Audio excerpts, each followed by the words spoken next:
Je travaillais dans le domaine de la vente et puis j'avais beaucoup de succès dans la vente. J'étais gérante régionale d'une grande équipe ici au Québec et puis je battais les records du Canada et des États-Unis.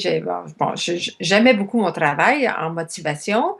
Et c'est sûr que dans ce genre de travail, on nous incitait à lire beaucoup de livres de pensée positive et tout. Donc ça, j'étais très axée là-dessus. Tout allait bien et tout jusqu'au jour où j'ai pris du poids et j'ai voulu savoir, j'ai essayé des régimes, mais j'ai pas aimé être au régime. Donc je me suis dit un jour, une bonne idée, je vais écrire tout ce que je mange et ce que je bois. Et c'est là que ça a été la révélation de ma vie parce que quand j'ai commencé à écrire ce que je mangeais, j'ai bien vu à quel point j'étais rigide. Je me contrôlais, j'essayais de contrôler mon mari, mes enfants.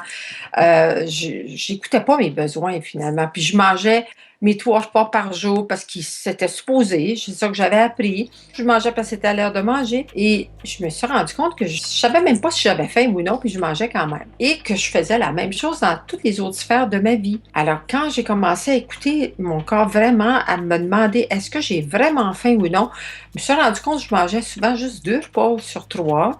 Ou des fois, je peux manger des céréales le soir au lieu du matin, ce que j'aurais jamais fait avant, parce que c'était pas supposé.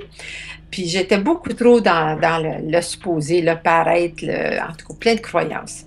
Et alors, au fur et à mesure que je faisais ça, au bout de 2 mois, ben là, j'avais perdu les kilos de trop. Ça s'est fait tout seul. Mais à ma grande surprise, agréable surprise, je me suis aperçue que toutes mes maladies disparaissaient. Je souffrais de maux de tête fréquemment, de rhumatisme, surtout dans les jambes, plein de bobos, des maux de gorge à répétition. Et tout ça a disparu un après l'autre. Et surtout, le plus grand problème, c'était les maux de dos que j'avais régulièrement. Alors, je mettais tout sur mon dos, hein, je voulais tout contrôler, donc je ne faisais pas confiance aux autres, je voulais tout faire moi-même. Et quand ça a commencé à partir, ben, je vais réaliser qu'il y avait certainement un lien entre ma nouvelle façon de me poser des questions, puis écouter davantage mes besoins et les maladies. Et c'est là que j'ai commencé à faire des recherches, mais il n'y avait rien d'écrit à ce sujet-là, jusqu'au jour où quelqu'un m'a apporté un paquet de feuilles qui étaient toutes brochées ensemble, qui avaient été écrites par Louise Hay, de la Californie, qui était métaphysicienne, et qui avait même pas écrit un livre. Hein. Ça, on parle de 1981, là, l'année avant que je commence mon école. Quelqu'un me dit, ah, j'ai eu ça, ces feuilles-là, je pense que ça va t'intéresser. You were raised in a family where everybody was manipulated by guilt, then you're probably going to do the same thing. You're probably a person who runs around saying, I'm sorry all the time. I'm sorry, I'm sorry. And you can never ask for anything outright because you always want to manipulate somebody. But these are old family patterns. And it's very easy to blame our parents, and it's very easy to blame our childhood or our environment. But the problem with that is that it keeps us stuck. We don't get to be free. We get to stay in our victim thing. And that's no good for anybody. Then we just get to keep having our problems. But remember, you're in charge now. Doesn't matter what your parents said. Doesn't matter what anybody else did. Doesn't matter what you learned. What really matters is what you are choosing to think and say now. Because you're the only person that thinks in your mind. Now, I've known that one of the most powerful affirmations you can use is I love and approve of myself. I love and approve of myself. And when you first say that, it's amazing what can come up and come to the surface. Lots of times when we begin to say that, all the negative messages come to the surface. And it's marvelous because that gives us an opportunity to know what's been in the way. You see, if you don't hear your negative messages, you don't know what's in your way. So when you start to do an affirmation like I love and approve of myself, you want to really pay attention to what the negative messages are. J'étais tellement emballée, je me suis dit, ah, voilà quelqu'un qui pense comme moi, qui a un lien entre les façons de penser. À ce moment-là, je savais pas trop comment utiliser ça parce que j'étais super occupée dans le domaine de la vente. Mais en même temps, j'étais comme un peu blasée dans le domaine de la vente parce que ça faisait 16 ans et j'avais l'impression d'avoir tout appris. J'avais plus autant de motivation qu'avant. Et c'est là que j'ai fait un rêve une nuit où je me voyais enseigner ça. Je me voyais sur une scène dans une grande salle avec peut-être 1000 personnes où j'enseignais aux gens à écouter leur corps, à décoder les messages de maladie et tout ça. C'est à ce moment-là que j'ai décidé de lâcher le domaine de la vente et partir à mon compte, créer des ateliers, partir mon école.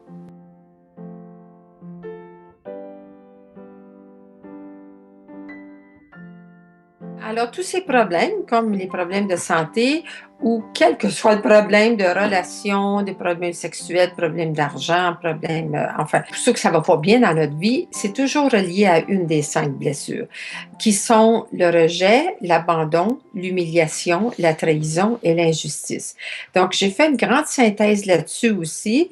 Et ce qui est intéressant, c'est que le comportement qu'on utilise, les attitudes intérieures qu'on développe quand on est dans une blessure, comme par exemple, si tout à coup quelqu'un me dit quelque chose et puis je souffre de rejet, je me sens vraiment rejetée comme si j'étais rien, nulle, ben, je vais être portée, ma réaction première, ça va être de fuir, de m'en aller ou de me replier sur moi-même pour pas que ça paraisse.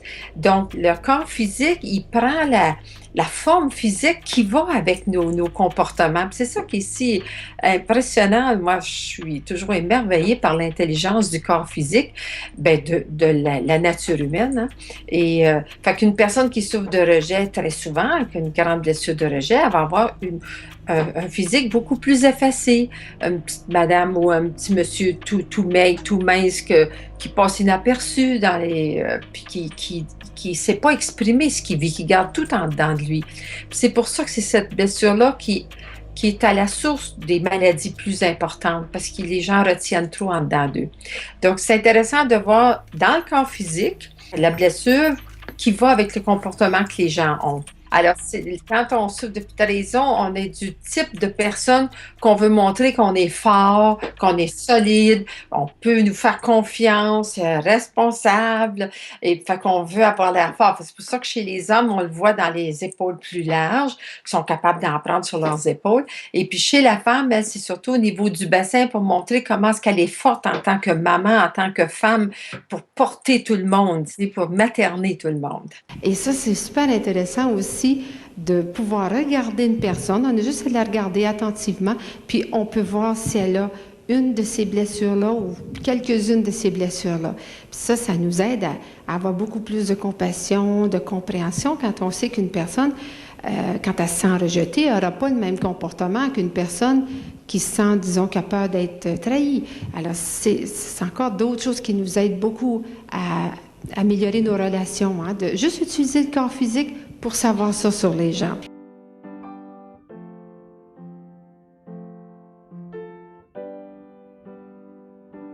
Le déni est surtout relié à la blessure de rejet, parce que c'est la blessure qui fait le plus mal, parce qu'elle est au niveau de l'être. Je suis nul, je suis rien. C'est comme ils n'ont même pas le droit d'exister. Ils pensent, quand ils sont dans leur blessure, là, ils se disent quand même que je mourrais demain, là, ça ne ferait pas de différence dans la vie de personne. Tu sais. C'est un peu comme. Ils ont l'impression qu'on les traite comme comme un meuble, tu sais, que personne ne les aime. Fait que ça fait tellement mal, cette blessure-là, que c'est une survie, finalement, pour eux que de faire du déni. Puis quand, au fur et à mesure que les gens commencent à se regarder et à dire, ben oui, c'est vrai que je me rejette, puis ils commencent à voir les gens différemment. Ils s'aperçoivent que c'est pas vrai que les gens les aiment pas. Tu sais, c'est pas parce que je dis non à quelqu'un que je lui dis que je l'aime pas. Je suis en train d'écouter ma limite. Mais la personne qui souffre de rejet, elle, tout de suite, elle pense que quand on dit non, elle est rejetée. Tu vois, c'est comme quand j'ai des employés, là, si je dis à une employée qu'elle a fait une erreur, puis la prochaine fois, ce serait mieux qu'elle vérifie avant de me remettre un travail. Tout de suite, là, je descends à dire, c'est ça, dis-moi donc que je suis bonne à rien, que je fais jamais rien de bon. Je dis non, là, je te parle de ce document-là. Je parle pas de ce que tu es, je parle de ce que tu viens de faire. Vous voyez, mais pour une personne qui est dans sa blessure là, à ce moment-là, elle n'est pas capable de comprendre ça. Elle remet tout à ce qu'elle est. Fait que c'est pour ça, ça, c'est de l'ego à son maximum. Avant d'avoir une maladie, on vit beaucoup de malaise, on vit des émotions, on vit de la colère, des peurs. On a plein d'autres messages qu'il y a quelque chose qui tourne pas rond, puis qui va pas bien dans notre attitude. Mais on veut pas le montrer, on pense que c'est la faute des autres, on ne se prend pas en main. Fait que ça finit par, on finit par avoir une maladie, parce que là, que la maladie, là, ça fait vraiment mal. On peut pas dire, je suis pas malade. Là, elle est malade, la personne. Elle a un cancer, par exemple. Ben, c'est comme si le corps dit, mais là, vas-tu voir à quel point tu te fais mal? Parce que la maladie fait aussi mal au corps physique que notre attitude nous fait à notre âme, au plan psychologique même.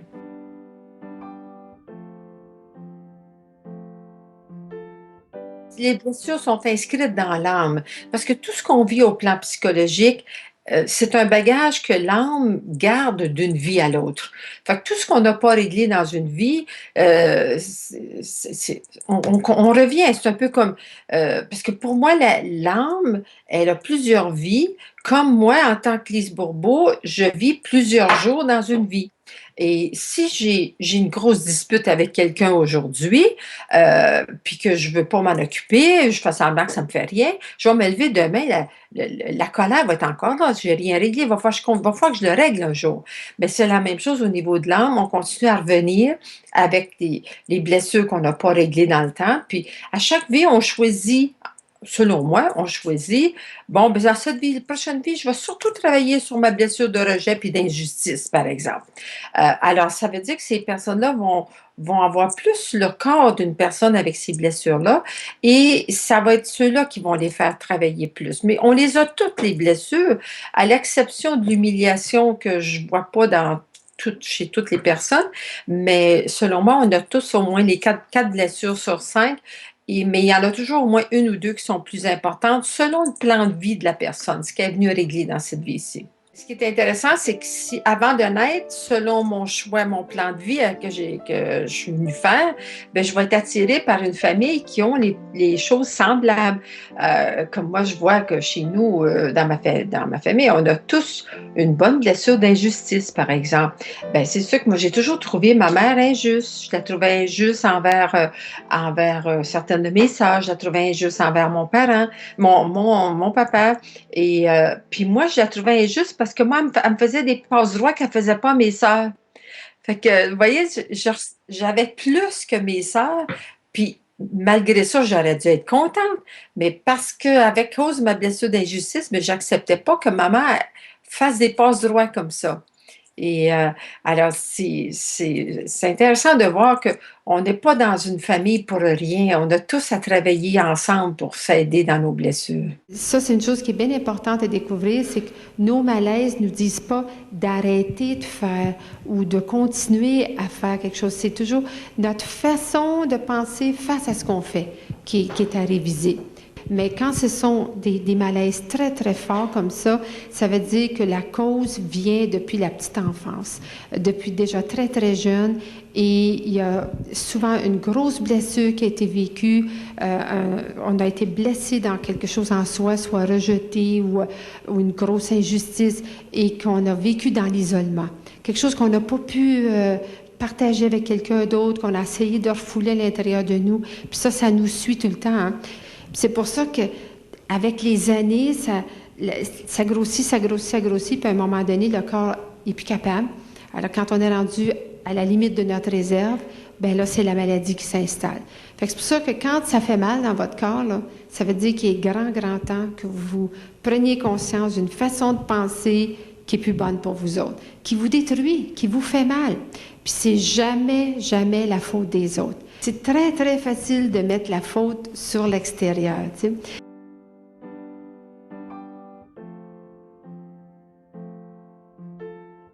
C'est clair que c'est la plus grande difficulté pour le bonheur, puis le bien-être de tout le monde sur la planète Terre, parce que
notre ego est trop puissant.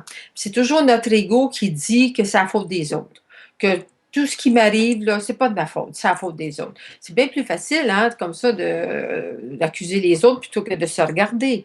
Mais dans mon enseignement, c'est la chose principale, la responsabilité et l'amour de soi. On revient toujours à ça, parce que tant et aussi longtemps qu'on pense que ça vient des autres, on peut pas rien régler. On regarde pas à la bonne place quand on voudrait que les autres changent pour que nous, ça aille mieux.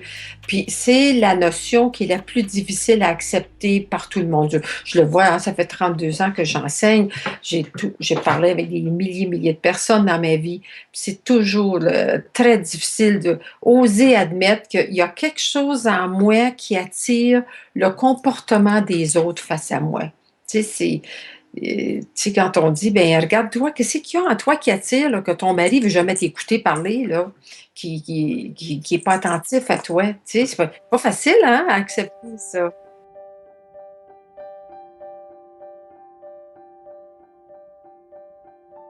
C'est sûr que moi, j'ai entendu toutes sortes de moyens, parce que depuis le temps que je fais du développement personnel, au début, ben, je me contrôlais, je pensais que je voulais tellement être positive, mais me suis rendu compte au fil des années que le seul moyen qui est à long terme et puis qui est vraiment efficace, c'est l'acceptation de soi. Ça a l'air trop simple, c'est pour ça que c'est difficile pour les gens de mettre en pratique juste ce moyen-là, parce qu'ils disent, mais ça se peut pas que ça marche. Juste le fait de dire, supposons là, que toi, tu viens de me dire quelque chose, puis je me suis sentie rejetée. Ben, si à ce moment-là, tout à coup, là, je prends une bonne respiration, puis je me dis, bon, là, c'est ma petite voix dans ma tête là, qui me dit que je suis pas, que je vaux rien, là, bon. Puis c'est vrai, je me sens rejetée dans le moment. Ben, on fait juste regarder ça, comme si on se regardait de l'extérieur. Je m'observe dans le fait que dans le moment, je me sens rejetée. Ça ne veut pas dire que je vais être comme ça le reste de mes jours, mais à cet instant précis, je me sens rejetée. Puis on fait juste être avec ça. On n'essaye pas de se contrôler, on n'essaye pas de le changer. C'est ni bien ni mal. C'est strictement de l'observation et c'est ça qui est le secret. C'est l'observation qui guérit les gens parce que quand on s'observe, c'est comme si on était dans notre lumière, dans notre cœur, puis on met plein de lumière sur ce qu'on observe. On aide la situation à se transformer avec notre lumière. Parce que quand on est dans la peur, on est dans la noirceur. Puis à la noirceur, il n'y a rien qui se transforme. Les plantes, les arbres, il n'y a rien qui bouge. Il n'y a pas de vie s'il n'y avait pas de soleil. Alors, c'est la même chose pour nous. Notre lumière intérieure nous aide à transformer les choses. Puis, alors, quand on dit plus tu veux te changer, moins ça change. Puis plus tu t'acceptes dans ce que tu es à chaque instant, puis plus ça change. Ben, voyez, ça, là, mentalement, on ne peut pas comprendre ça. Juste être capable de regarder la réalité telle qu'elle est, puis surtout se donner le droit d'être des humains, parce que tant et aussi longtemps qu'on va être sur la planète Terre, on va toujours avoir des blessures. C'est impossible qu'on soit toujours d'accord avec tout le monde, parce qu'il y a des gens, des fois, là, eux autres, ils sont impatients, ils sont pressés, ils n'ont pas le temps, puis là, tout à coup, ils nous disent quelque chose de très raide, là. Puis là, on dit, ben franchement, tu pourrais parler sur un autre ton. Vous voyez, on peut pas tout le temps, tout le monde être à l'affût des besoins des autres. Donc, si on se donne le droit d'être humain avec des impatiences, avec des traits négatifs en soi, ça fait toute la différence. Le plus grand avantage à écouter son corps, finalement, c'est que ça nous aide à apprendre à aimer davantage. C'est parce que c'est vraiment ça qui est dans le fond de tous nos malaises, de tous nos problèmes, que ce soit un problème physique, que ce soit quelque chose que vous attirez autour de vous, que vous n'aimez pas, c'est toujours là pour nous indiquer qu'on ne s'aime pas assez. Et l'amour véritable, l'amour inconditionnel, c'est justement ça, c'est se donner le droit d'être ce qu'on est, c'est se donner le droit d'avoir des limites, d'être des humains avec des peurs, des faiblesses, on n'est pas obligé de toujours répondre aux attentes de tout le monde. On n'est pas obligé de répondre aux attentes de notre tête.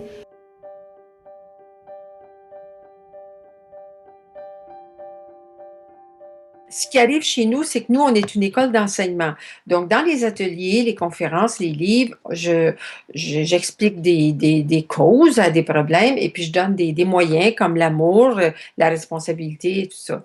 Puis les gens qui le mettent en pratique, c'est eux autres qui y arrivent et qui nous disent ben, tu sais, je souffrais de diabète auparavant. Puis là, je m'aperçois que depuis que j'ai commencé à agir différemment, là, ben, c'est toute partie. Fait que, puis ça, on a des témoignages comme ça, même de maladies considérées incurables par par la science, la médecine. Puis parce que je suis tellement convaincue, moi, puis je le vois bien avec ces témoignages-là, que le corps physique, on sait que les cellules se renouvellent sans cesse dans notre corps. Ça, c'est admis, ça, c'est scientifique. Bien, les cellules se renouvellent en fonction de notre état d'être. Donc, si j'ai changé quelque chose à l'intérieur de moi, ces nouvelles cellules-là, ils vont être plus saines, plus en santé, plus fortes. Et c'est ce qui fait que tout à coup, la personne a plus de maladie, elle retourne voir son médecin, il fait des radiographies. Bon, il voit plus la tumeur, il comprend pas qu'est-ce qui s'est passé, mais c'est ça, c'est comme ça. Et c'est un fait. Fait que moi, je dis toujours aux gens, ben, avant de vous considérer guéri, retournez voir votre médecin puis faites faire des tests, tu sais, avant pour le vérifier parce que des fois, on peut se faire croire des choses aussi, hein. Il y a beaucoup de moyens qui sont bons. Méditer, c'est excellent pour justement donner une chance au mental de se reposer un peu. Puis parce que la vraie méditation, c'est de l'observation.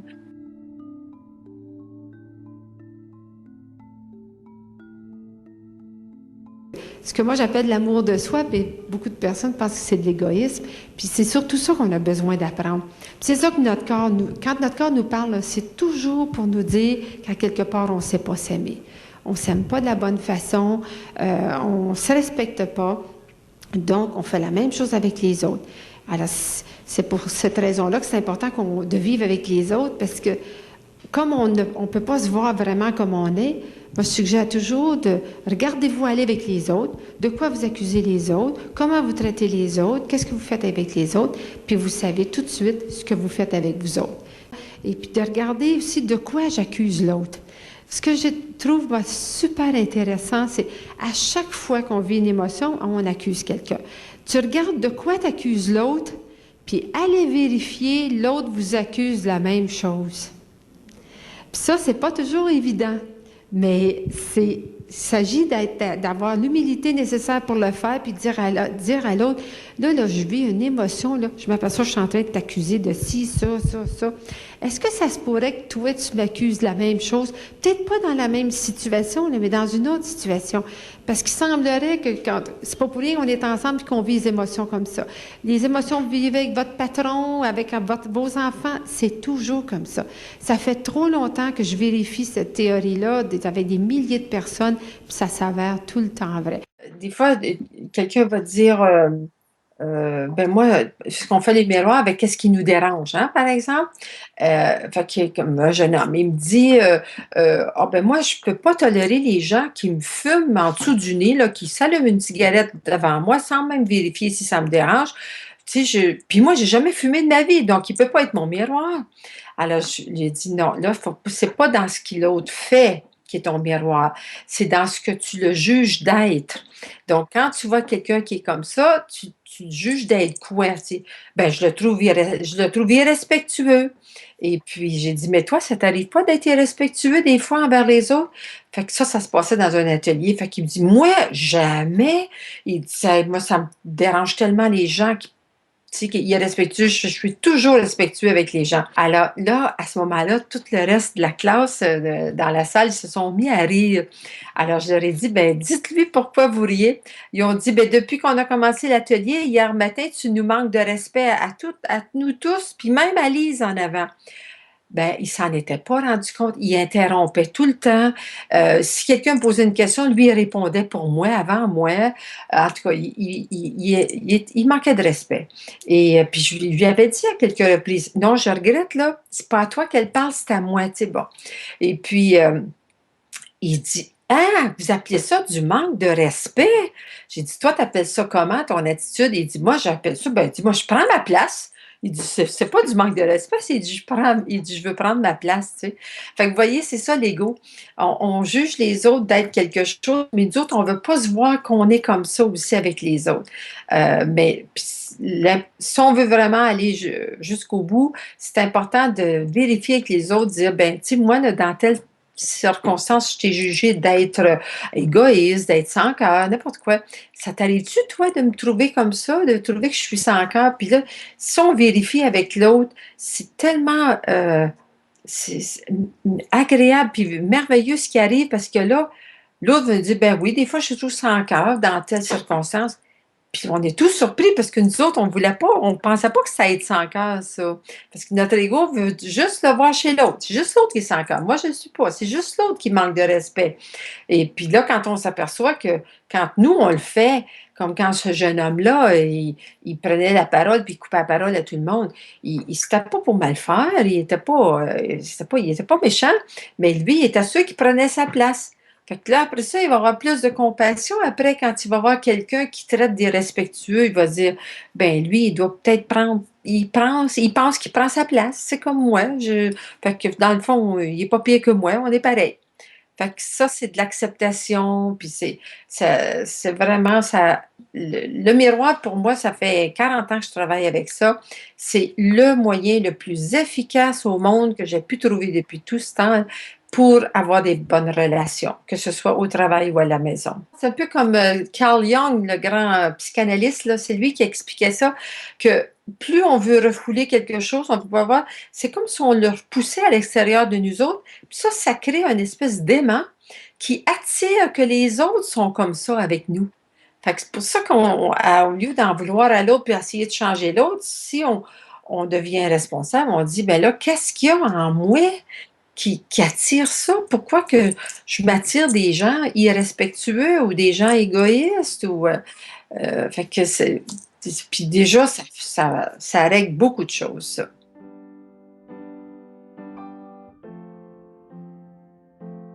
Ben, c'est sûr que le corps physique, il a une consistance incroyable. On peut faire des abus, puis le corps physique, il est tellement une merveilleuse machine. Mais par contre, si une personne fait sans cesse des abus et n'écoute pas les besoins de son corps physique, ben, pour moi, ça, c'est le reflet qu'elle fait la même chose dans d'autres domaines. Donc, tu sais, fait que peut-être que le corps est capable d'en prendre pendant un bon bout de temps, mais il va arriver un temps qu'il ne sera plus capable d'en prendre quand cette personne-là, elle serait plus capable d'en prendre au plan psychologique aussi. Fait que pour moi, l'alimentation, plus on s'aime, plus on veut donner des bonnes choses à notre corps. Moins on veut lui donner du trouble dans notre corps physique. Et je sais bien, fort bien, moi, que quand ça m'arrive, bon, on fait la fête, on prend plus de vin, on mange plus, on mange toutes sortes de choses mélangées, on mange quand on n'a pas faim. Là, quand ça m'arrive, je dis à mon corps, bon, là, aujourd'hui, là, je veux juste te dire, je vais te donner beaucoup de travail, là, parce que on fait la fête, là, mais c'est correct, hein, c'est juste aujourd'hui, hein, je sais que tu es capable. Fait que ça, c'est l'attitude à avoir, parce que si on se sent coupable en prenant un verre de trop ou manger trop, c'est là que on rend la tâche beaucoup plus difficile à notre corps. Parce que notre attitude, elle est négative. Fait que l'important, c'est d'essayer de donner le plus possible à notre corps ce qu'il a besoin, mais surtout de ne pas se sentir coupable quand on n'y arrive pas. Parce qu'on est tous des humains, puis on a des hauts et des bas. Des fois, on vit des émotions, puis ça nous fait dévier. Hein? Ça fait partie d'être humain, puis se donner le droit d'être humain.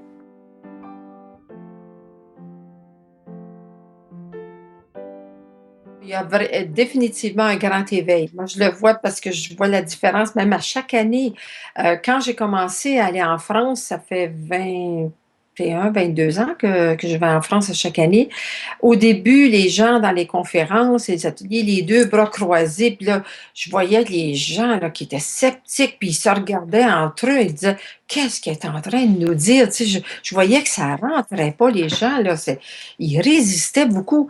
Puis à chaque année, il y a de moins en moins de résistance. Quand j'ai commencé à aller au Japon, ça fait 7 8 ans qu'on va au Japon. Les Japonais, sont connus pour être des personnes très rigides, hein, puis qui ne savent pas sentir. Quand je leur demandais comment ils se sentent, ils ne savaient pas de quoi je parlais. Et des gens qui sont même pas capables de toucher ils n'ont pas le droit dans leur culture de dire ou de penser quelque chose de négatif d'une autre personne. Alors quand je lui disais, mais tu la juges ou l'accuses d'être quoi, cette personne-là? Oh non, je l'accuse pas, elle n'a pas fait exprès. C'était impossible pour eux de toucher à ça. Puis maintenant, il devrait y avoir la différence. Donc, je le vois, le grand éveil. Dans les pays russes, ça fait 15 ans qu'on va dans les pays russes. On a beaucoup, beaucoup de succès. J'ai 1,5 million de livres vendus en russe. Et c'est incroyable, les gens, comment ils en veulent. Puis, alors, je le sens partout dans le monde parce que j'ai la chance d'avoir travaillé dans 28 pays différents. Et je vois beaucoup, beaucoup d'éveil. Puis les gens veulent prendre leur vie en main, beaucoup plus qu'avant. Moi, quand j'ai commencé il y a 40 ans, il y avait une librairie dans Montréal qui vendait des livres à cet effet-là, seulement en anglais, comme La puissance du subconscient du docteur Murphy, par exemple. Puis maintenant, on voit des livres, on voit des ateliers, des conférences partout dans le monde, puis par beaucoup, beaucoup de monde. Il y a beaucoup d'écoles d'enseignement. Donc, c'est une grande chance que nous avons pour devenir plus conscients et plus connaissants, d'avoir cette grande ouverture maintenant, parce que c'est plus interdit maintenant de vendre ces livres-là partout. Hein? Tout est ouvert maintenant. Oui.